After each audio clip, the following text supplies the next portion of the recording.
दोस्तों, अगर आप और अच्छी नींद चाहते हैं तो हमारी प्यारी सी ऐप नींद को इंस्टॉल करें। इस ऐप पर आपको एक्सक्लूसिव स्लीप स्टोरीज़ मिलेंगी और आप बिना यूट्यूब प्रीमियम के भी इन स्टोरीज़ को बैकग्राउंड में सुन सकेंगे। इंस्टॉल करने के लिए आप हमारी वेबसाइट neend.app पर ज़रूर आइए और अच्छी कहानियाँ, स्लीप म्यूज़िक, कुछ टिप्स सुनने के लिए इस चैनल को सब्सक्राइब कीजिए। नमस्कार, मैं हूँ मनप्रीत। आज सुनिए लेखक कुमार रहमान की लिखी स्लीप स्टोरी कलम की कहानी। 3 इडियट्स फिल्म में स्पेस में काम करने वाले एक पेन का जिक्र मिलता है। वायरस कहता है कि करोड़ों रुपए की रिसर्च के बाद जीरो ग्रेविटी पर काम करने वाला पेन बनाया जा सका था। रैंचो बहुत सरल सा सवाल पूछता है, सर, पेंसिल का भी तो यूज कर सकते थे। करोड़ों रुपए खर्च करने की क्या जरूरत थी? जवाब था, पेंसिल का टूटा हुआ नुकीला सिरा एस्ट्रोनॉट को जख्मी कर सकता था, इसलिए पेंसिल यूज नहीं की गई। कुछ इसी तरह से बहुत लंबी रिसर्च के बाद फाउंटेन पेन की इजाद हुई थी, लेकिन यहाँ ग्रेविटी का इस्तेमाल किया गया था। यूं कलम की खोज तो स्याही के साथ ही हो गई थी, लेकिन वह आज जैसे कलम नहीं थे। यकीनन वह किसी पेड़ की डालियां थी। इन्हें औजारों से नुकीला बना लिया गया था। इसे ही बार बार डुबोकर लिखा जाता था और चित्रकारी की जाती थी। यह एक मुश्किल काम था। बार बार डुबोने और फिर काम में लाने में काफी वक्त खराब होता था। दूसरी सबसे बड़ी जो मुश्किल थी वह थी फ्लो को लेकर। कभी नोक पर रोशनाई ज्यादा होती थी तो कभी कम। नतीजे में कई बार चित्र की रेखाएं भी उसी तरह से मोटी और पतली हो जाती। लिखावट में भी ऐसा ही होता था। तब सुंदरता जैसी बातें बेमानी सी थी, बस काम चल रहा था। आखिर फाउंटेन पेन और फिर बॉल पॉइंट पेन तक का सफर कैसा था, यह बहुत दिलचस्प कहानी है। यह कहानी हम आपको सुनाएंगे, लेकिन पहले आप अपने आसपास की सारी लाइट्स ऑफ करके आराम से लेट जाएं। अपनी आंखें धीरे से बंद कर लीजिए। अब थोड़ा सा अपने शरीर को आराम दीजिए। थोड़ा और आराम। अपने शरीर को बिल्कुल ढीला छोड़ दीजिए। कोई टेंशन नहीं, कोई तनाव नहीं। अपने दिमाग में चल रहे सभी विचारों को, चिंताओं को त्याग दे। एक शांति सी महसूस करें। सब नेगेटिव पॉजिटिव विचारों को धीरे धीरे निकाल दें। हाथों को सीधा करके अपनी कमर के साइड में रख लीजिए।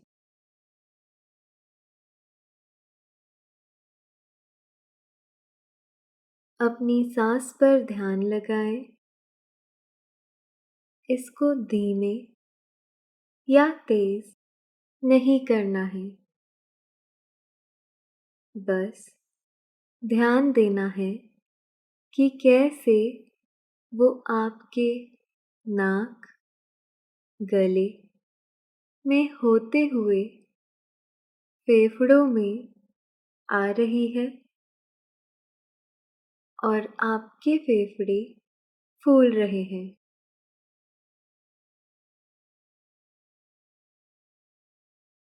और कैसे वो आपके फेफड़ों से वापस गले और नाक के माध्यम से बाहर निकल रही है और आपके फेफड़े थोड़े सिकुड़ रहे हैं।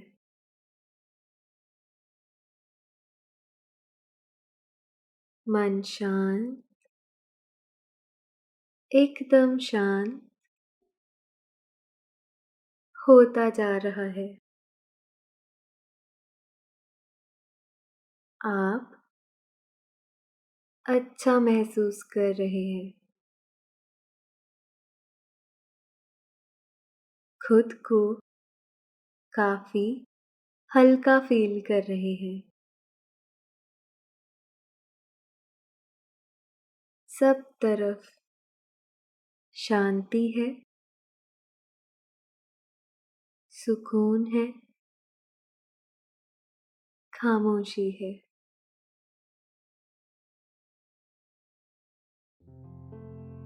पिछले 20-25 साल में कलम के जितने रूप स्वरूप आए हैं, शायद उतने किसी और चीज के नहीं। ऐसे ऐसे सुंदर पेन बाजार में मिलने लगे हैं कि लिखने की जगह सजाने का मन करे। 2 रुपए से लेकर करोड़ों रुपए तक के कलम बाजार में मिल जाएंगे। लिखते सभी हैं, बस कीमत उनके सौंदर्य की है। कहीं फाउंटेन पेन की निब सोने की है और पेन पर हीरे जड़े हैं, तो कहीं प्लैटिनम के निब के साथ कीमती जवाहरात से पेन की सजावट है। पेन की खूबसूरती ऐसी कि लिखने से ज्यादा निहारने का मन करे। कलम की इजाद रोशनाई के साथ ही तकरीबन 4500 साल पहले ही हो गई थी। पहला पेन किसी पेड़ की डाली थी। उसे आगे से छील घिसकर नुकीला बना लिया गया था। उससे ही लिखने और चित्रकारी का काम लिया जाता था। इस कलम की इजाद के कई हजार साल तक इसमें कोई खास तब्दीली नहीं हुई। बस फर्क आया इसके मीडियम में। लिखने के लिए शुरुआत में हंस के परों का इस्तेमाल किया जाने लगा। हंस के परों को आगे से नुकीला बनाकर लिखते थे। इंकवेल यानी दावात में स्याही भर ली जाती थी। उसी में इस कलम को बार बार डुबोया जाता था और लिखा जाता था। इस तरह के कलम में एक दिलचस्प कमी थी। पंख अगर बाएं ढकने का होता तो ठीक था, और अगर दाहिने ढकने का होता तो वह मुंह की तरफ हो जाता और कई बार नाक में टच होता। इससे लिखने वाले को छींक आ जाती। उस वक्त लिखने का काम इतना आम भी नहीं था।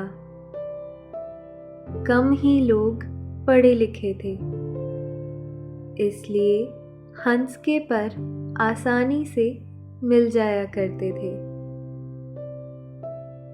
बाद में सुंदरता का ख्याल करते हुए मोर के पंख भी लिखने के काम में लाए जाने लगे। ऐसी तस्वीरें आपने कई बार देखी भी होंगी, जहां दावत में पंख वाला कलम रखा हुआ है। हंस और मोर के पंख ना मिलने पर कबूतर के पंख भी लोग कलम के तौर पर इस्तेमाल कर लेते थे। इन पंछियों के पंख मजबूत होते थे और इन्हें आगे से थोड़ा सा काट कर खत बनाना आसान होता था। दरअसल कलम से अच्छी राइटिंग बनाने के लिए पहले परों को आगे से नुकीला बनाते थे। उसके बाद उसे आगे से तिरछा काट दिया जाता था। इसे ही खत काटना कहते थे। इस तरह से कटे हुए पंख से लिखने पर राइटिंग बहुत अच्छी बनती थी। वक्त के साथ लिखने का काम बढ़ता गया। ऐसे में इतनी बड़ी तादाद में पंख कहाँ से मिलते? तो नरकुल और सेंठे के कलम बनाए जाने लगे। नरकुल बेंत की एक किस्म होती है और सेंठा पतवार का एक हिस्सा होता है। यह दोनों बाहर से थोड़ा सख्त और अंदर से कुछ मुलायम होते हैं। इसकी कलम बहुत अच्छी मानी जाती है। अभी कुछ साल पहले तक स्कूलों में बच्चों से शुरुआत में कलम और दावत से लिखवाया जाता था। इसका मकसद राइटिंग सुधारना होता था। अभी भी बहुत सारे लोग नरकुल की कलम का इस्तेमाल करते हैं। उनका मानना है कि लिखने का असली मज़ा इसी में है। पेन से राइटिंग अच्छी नहीं बनती है।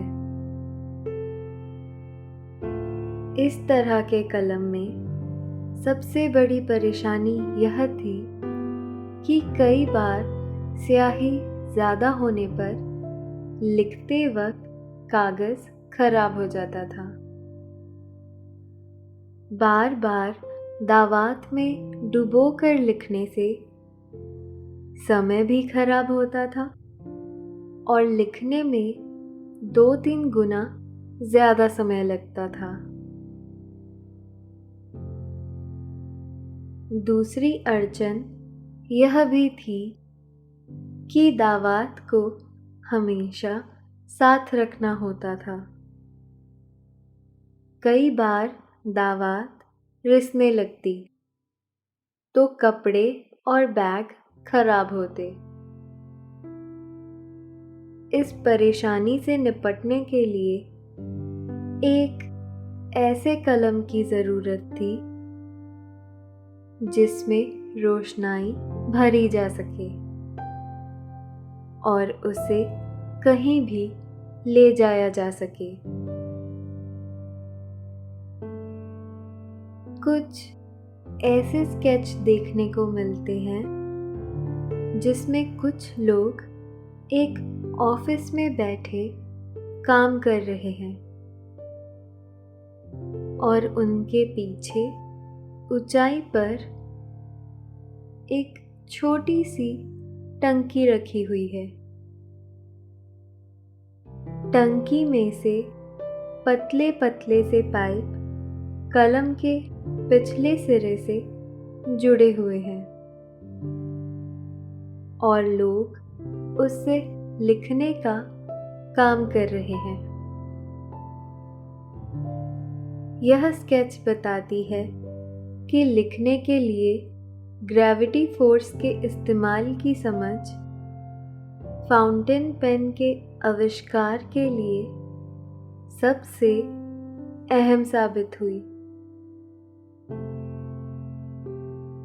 शुरुआत में जो फाउंटेन पेन आते थे उनमें पीछे के हिस्से में स्याही भरने के लिए कई तरीके इस्तेमाल किए जाते थे। कुछ में ड्रॉपर से स्याही भर दी जाती थी। कुछ फाउंटेन पेन ऐसे थे जो पिस्टन सिस्टम पर काम करते थे।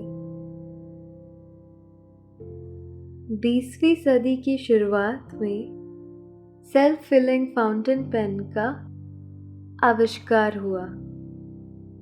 इसमें रबर की एक छोटी सी ट्यूब थी।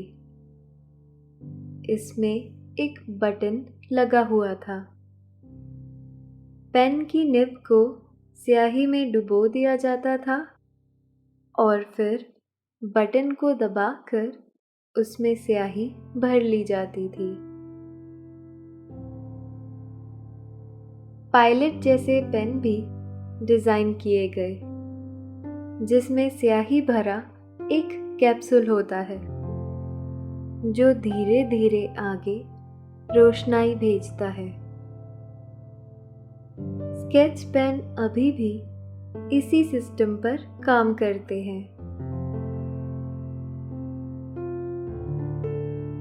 कादी अल नौमान अल तमीमी की किताब अल मजलिसवा अब मुसियारत में जिक्र है कि प्राचीन मिस्र में खलीफा अल मुइज़ली दिन अल्लाह ने एक कलम की मांग की।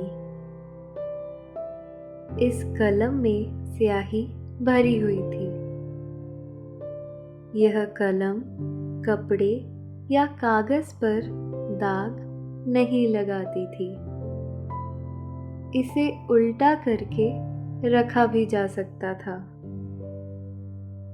हालांकि यह कलम कैसे बनाई गई थी इसका किताब में कोई जिक्र नहीं मिलता है।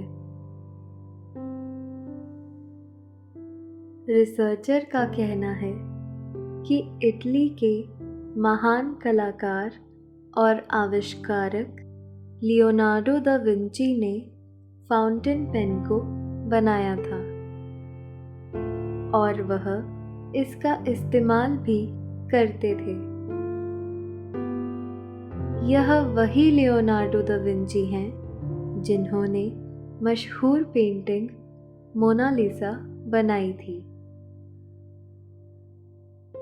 दा विंची की लिखावट को देखकर रिसर्चर इस नतीजे पर पहुंचे हैं कि यह फाउंटेन पेन जैसी किसी चीज से लिखा गया है। फाउंटेन पेन के आविष्कारक के तौर पर वाटरमैन का नाम लिया जाता है, लेकिन रिसर्च बताती है कि अलग अलग देशों में लोग इस पर काम कर रहे थे। इसलिए फाउंटेन पेन की इजाद का क्रेडिट कई लोगों को दिया जाता है। जर्मन आविष्कारक डैनियल श्वेंटर ने 2 हिस्सों वाला एक ऐसा फाउंटेन पेन बनाया था जिसके एक हिस्से के अंदर स्याही को भरा जाता था। बाद में यह स्याही एक छोटे से छेद से निब तक पहुंचती थी। अंग्रेज नौसैनिक अफसर सैमुअल पेपिस ने 1663 में लोहे की एक कलम डिज़ाइन की थी जिसमें पीछे के हिस्से में स्याही भरी जाती थी।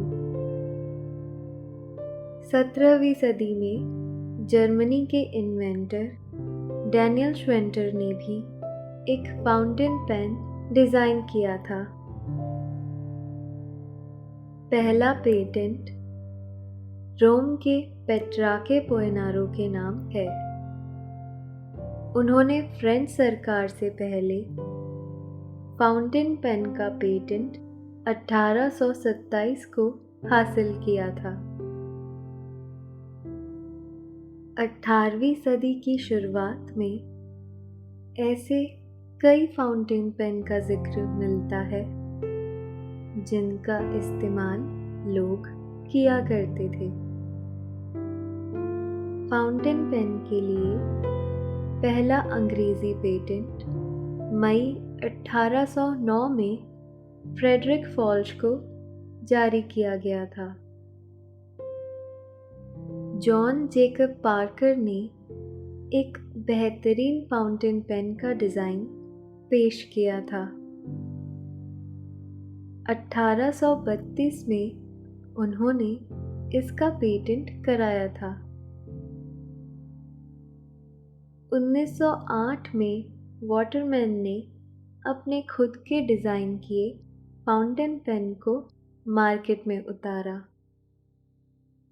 यह लोगों को खासा पसंद भी आया।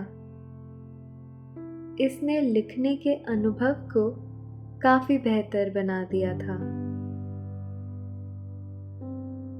अब तक जो भी फाउंटेन पेन आए थे उनमें निब से स्याही का रिसाव एक अहम समस्या थी, लेकिन वाटरमैन ने काफ़ी हद तक इस समस्या से निजात पा ली थी। फाउंटेन पेन का इस्तेमाल पूरी दुनिया में कई साल तक खूब किया गया। इसकी अपनी कुछ मुश्किलें बरकरार थी, जैसे फाउंटेन पेन में फ्लो की परेशानी अक्सर बन जाती थी। दूसरा, इसका लिखा सूखने में वक्त लेता था। एक दूसरी परेशानी यह भी थी कि फाउंटेन पेन की लिखावट पुख्ता नहीं थी। ज़रा सा पानी या नमी मिलते ही यह फैल जाती थी। इन कमियों को दूर किया गया बॉल पॉइंट पेन के जरिए, यानी एक ऐसा पेन जिसके आगे छोटी सी बॉल लगी थी जो अपनी जगह पर तेजी से घूमती थी और पीछे एक पाइप में भरी स्याही को कागज पर फैलाती चली जाती थी।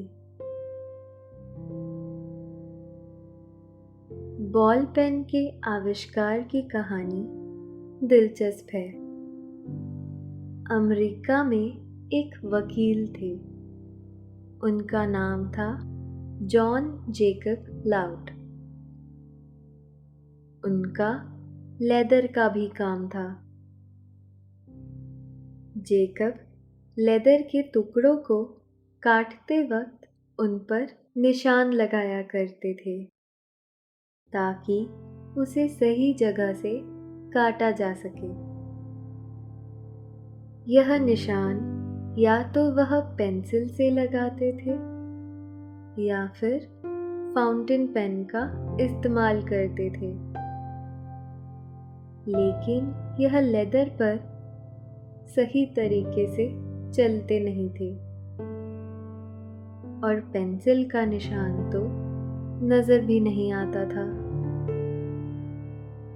तभी जेकब के मन में एक ऐसे पेन को बनाने का ख्याल आया जो लेदर पर आसानी से चल सके और उसकी रोशनाई नजर भी आए। उन्होंने काफी मेहनत से एक कलम बनाई जिसकी नोक पर एक छोटी सी बॉल लगी हुई थी। यह बॉल पॉइंट पर आसानी से घूमती थी और पाइप में भरी रोशनाई को अपने साथ लपेटकर निशान छोड़ जाती थी। यह दुनिया का पहला बॉल पॉइंट पेन था। जेकब ने अपने इस नए आविष्कार को 1888 में अमेरिका में पेटेंट करा लिया। जेकब के पेन में लेकिन एक खामी थी। वह लेदर पर तो अच्छा चलता था, लेकिन कागज जैसी नाजुक चीज पर वह नहीं काम करता था। इसकी वजह यह थी कि उसका पॉइंट बहुत सख्त था। यही वजह थी कि उस वक्त यह बहुत पॉपुलर नहीं हो सका।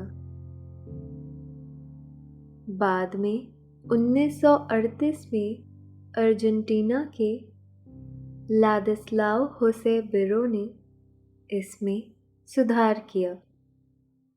उन्होंने अपने इस पेन के पॉइंट के तौर पर बॉल बेयरिंग का इस्तेमाल किया था और स्याही भी अपेक्षाकृत थोड़ी पतली इस्तेमाल की। उनका यह सुधार कामयाब साबित हुआ। उनका यह छोटा सा कदम लिखने की फील्ड में युगांतकारी साबित हुआ। उन्होंने 1 साल में ही कई लाख पेन बेच दिए। आज पूरी दुनिया में बॉल पॉइंट पेन का इस्तेमाल सबसे ज़्यादा होता है। इसकी वजह इसका सुविधाजनक होना और इसकी स्थायी लिखावट है।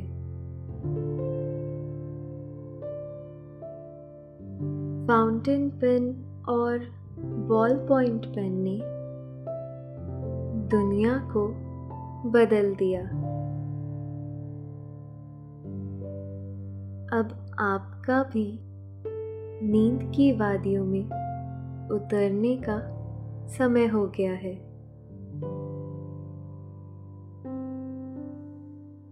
आप पर नींद की खुमारी छाती जा रही है।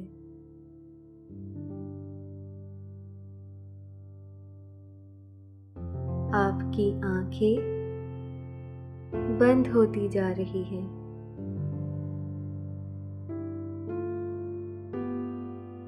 और नींद